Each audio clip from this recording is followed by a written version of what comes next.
ಮೋದಿ 3.0 ಸರ್ಕಾರದ ಸಚಿವರ ಪಟ್ಟಿ ಇದೀಗ ಬಿಡುಗಡೆಯಾಗಿದೆ. ರಾಜ್ಯಕ್ಕೂ ಕೂಡ ಸಾಕಷ್ಟು ಸ್ಥಾನ ಸಿಕ್ಕಿದೆ. ಈ ಬಗ್ಗೆ ಮಾತನಾಡೋದಕ್ಕೆ ಸಿ.ಟಿ. ರವಿ ಅವರಿದ್ದಾರೆ.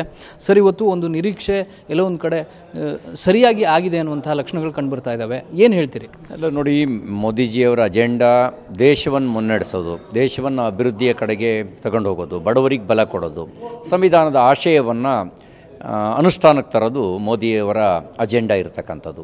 ಹಾಗಾಗಿ ಈ ಬಾರಿ ರಾಜ್ಯದಿಂದ 5 ಸಚಿವರಾಗೋದಕ್ಕೆ ಅವಕಾಶ ಸಿಕ್ಕಿದೆ. ಮೋದಿಜಿಯವರ ಸಂಪುಟದಲ್ಲಿ ಸಚಿವರಾಗೋದು ಅಂದರೆ ಅವರಿಗೂ ಒಂದು ಗೌರವ, ರಾಜ್ಯಕ್ಕೂ ಒಂದು ಗೌರವ. ನಾನು ಅವರಿಗೆ ಶುಭ ಹಾರೈಸ್ತೇನೆ. ನೀವು ರಾಜ್ಯ ಮತ್ತು ದೇಶದ ಹಿತಾಸಕ್ತಿಯನ್ನು ಗಮನದಲ್ಲಿಟ್ಕೊಂಡು ನಿಮ್ಮ ಸಾಮರ್ಥ್ಯವನ್ನು ಉಪಯೋಗಿಸಿ ಅಂತ ಅವರಿಗೆ ಈ ಸಂದರ್ಭದಲ್ಲಿ ಶುಭ ಹಾರೈಸಿ, ನಿಮ್ಮಿಂದ ರಾಜ್ಯಕ್ಕೆ ಒಳ್ಳೆಯದಾಗಲಿ, ದೇಶಕ್ಕೆ ಒಳ್ಳೆಯದಾಗಲಿ ಅಂತ ನಿರೀಕ್ಷೆ ಇಟ್ಕೊಂಡು ಶುಭ ಹಾರೈಸ್ತೇನೆ. ಈಗ ಸೋಮವಾರ ಕೊಟ್ಟಿರುವಂಥದ್ದು, ಶೋಭಾ ಕರಂದ್ಲಾಜೆ ಅವರು ಕೊಟ್ಟಿರುವಂಥದ್ದು, ಈ ರೀತಿ ಒಂದು ಪಿಕ್ ಮಾಡಿರುವಂಥದ್ದು ಎಲ್ಲ ಒಂದು ಕಡೆ ಪಕ್ಷಕ್ಕೆ ಮುಂದಿನ ದಿನಗಳಲ್ಲಿ ಸಾಕಷ್ಟು ಅನುಕೂಲ ಆಗುತ್ತಾ? ಅಲ್ಲ, ನಾವು ನೋಡಿ, ಮೋದಿಜಿಯವರ ಸಂಪುಟದಲ್ಲಿರೋರನ್ನ ರಾಜಕಾರಣ ದೃಷ್ಟಿಯಿಂದ ಅಷ್ಟೇ ನೋಡೋಕ್ಕೆ ನಾವು ಬಯಸೋದಿಲ್ಲ. ಅವರಿಂದ ರಾಜ್ಯ ಮತ್ತು ದೇಶಕ್ಕೆ ಒಳ್ಳೆಯದಾಗಬೇಕು. ಪಕ್ಷದ ರಾಜಕಾರಣ ಚುನಾವಣೆ ಬಂದಾಗ ಮಾಡೋಣ.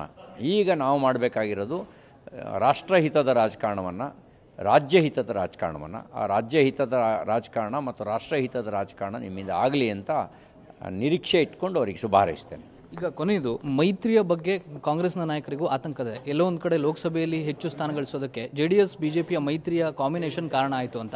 ಈ ಬಗ್ಗೆ ಮುಂದಿನ ದಿನಗಳಲ್ಲಿ ಇನ್ನಷ್ಟು ಒತ್ತಡ ಆಗ್ಬೋದು. ನಾನು ಮೈತ್ರಿಯೂ ಒಂದು ಕಾರಣ ಆಗಿದೆ, ಮೈತ್ರಿಯೇ ಕಾರಣ ಅಲ್ಲ, ಮೈತ್ರಿಯೂ ಒಂದು ಕಾರಣ ಆಗಿದೆ. ತುಂಬ ಸಕಾರಾತ್ಮಕ ಅಂಶಗಳಿದ್ದು ಇನ್ನೂ ಹೆಚ್ಚಿನ ಸ್ಥಾನವನ್ನು ಗೆಲ್ಲೋದಕ್ಕೆ ನಮಗೆ ಸಾಧ್ಯತೆಗಳಿತ್ತು. ನಾವಿನ್ನೂ ಕಳೆದ ಬಾರಿ 25 ಸ್ಥಾನ ಗೆದ್ದಿದ್ವಿ. ಈ ಸರಿ ಇನ್ನೂ ಹೆಚ್ಚಿನ ಸ್ಥಾನ ಗೆಲ್ಲೋದಕ್ಕೆ ಸಾಧ್ಯತೆಗಳಿತ್ತು. ಏನು ಮಿಂಚಿ ಹೋದ ಕಾಲಕ್ಕೆ ಚಿಂತಿಸಿ ಫಲವಿಲ್ಲ. ಕಾಲ ಮಿಂಚುವ ಮೊದಲು ಚಿಂತಿಸಿದರೆ ನಡೆದು ಹೋಗ್ತಿತ್ತು. ಈ ಕಾಲ ಮಿಂಚೋಗಿದೆ. ಈಗ ಆಗಿರೋರು ಅವರಿಂದ ಒಳ್ಳೆಯದಾಗಲಿ ಅಂತ ಅಷ್ಟೇ ನಾನು ಶುಭ ಹಾರೈಸ್ತೇನೆ.